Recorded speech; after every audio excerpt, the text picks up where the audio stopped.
Hello, Cancer, Sun, Rising, and Venus signs. Kamusta kayo? Sana po nasa mabuti kayong kalagayan. Welcome back po sa Star Tarot. Kung bago kayo rito, welcome din kayo. Thank you sa inyong support. I truly appreciate it. God bless you all po. So, tignan natin kung anong mga mensahe ni Cancer. We have balance. Ayan. So, may mga imbalances ngayon na nangyayari sa buhay ninyo, Cancer. Maaring wala kayong panahon ngayon sa ibang parte ng buhay ninyo. Maaring nanineglect ninyo ang ibang areas, kaya may imbalances, no? So, mahalaga din dito na mag-self-care kayo. No? Baka yun din ang isa sa pinaka-nanineglect ninyo sa ngayon, ang pag-aalaga sa inyong sarili. Okay? We have your eternal spirit, higher self, sacred intuition. So, follow, no? Follow and listen and follow whatever your intuition is telling you. Kasi merong important guidance na pinapadala sa inyo ngayon ng universe, no? Na makakatulong yan sa pag-navigate ninyo ng inyong mga sitwasyon sa ngayon. Okay, Cancer? We have wisdom of the Magi. Yeah, maaring naguguluhan ang iba sa inyo. At hindi malayong mangyari yan kasi nga may imbalance kayo na nangyayari, no? May imbalance na nangyayari sa buhay ninyo. Kaya, syempre, parang off-balance ang sitwasyon. Maaring hindi kayo talaga nakakapag-focus ngayon.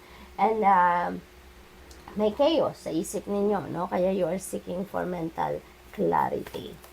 We have journey guide. Ayan, so siguro naguguluhan kayo sa mga plano ninyong pag-alis kasi maaaring kayo ay magta-travel at this could be an international travel, no? Cancer, so siguro may bala kayong mag-abroad or may bala kayong umuwi from abroad, no? So depende sa inyong sitwasyon. There is relocation dito na mangyayari for some of you. Meron dito sigurong migration, merong job opportunity somewhere, diba? Outside the country. Maaring yun ang focus ng iba sa inyo sa ngayon. We have freedom. Yan, you are definitely moving on. You are definitely letting go of something, no? Na parang nagre-restrict sa inyo. Something na parang ito yung nag-hold back sa inyo to move on, no? In the past. Pero ngayon, you are reclaiming your freedom. You are reclaiming your personal power.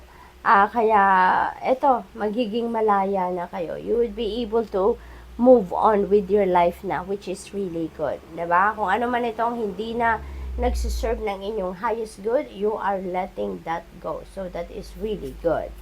We have conscious steps. Ayan. So, looking forward, definitely, you're also moving forward. So, ngayon, Cancer, siguro may balak na talaga kayong mag-move on sa buhay sa ngayon. And you are taking that steps na sa ngayon para umusad na kayo. Para makaalis na kayo sa sitwasyon na ito na parang hindi na talaga mabuti, hindi na beneficial for you, no? Kaya you are moving forward na din sa buhay ninyo. So, which is really good.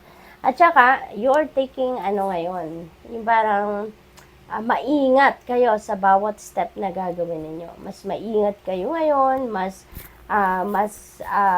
pinagdidiskartehan ninyo ang desisyon ninyo sa ngayon. So, very cautious, no? Ang peg ninyo sa ngayon, which is good.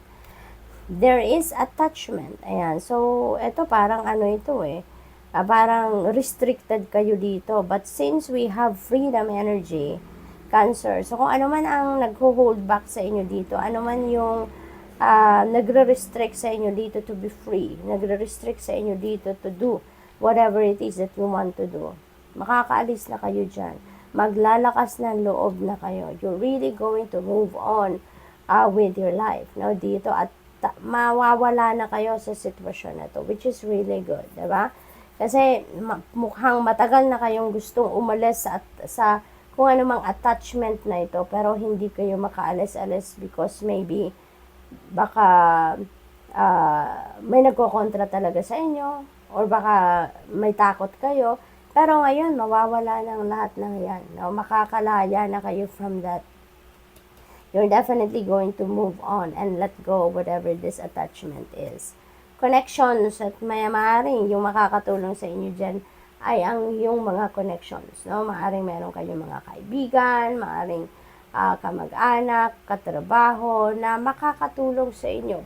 At iyon ang siguro magpapalakas ng inyong kalooban para makaalis na kayo sa sitwasyon na to. So, for others of you then, there are partnerships, no? May mga bagong sigurong friendly connections or love connections na mabubuo sa ngayon between you and another person. So, maaari din na meron dito mga business partnerships, kaya may mga contracts kayo na maaring pirmahan. Maaari din na meron ditong pag-aasawa, baka marriage contract ang pipirmahan nyo na, diba?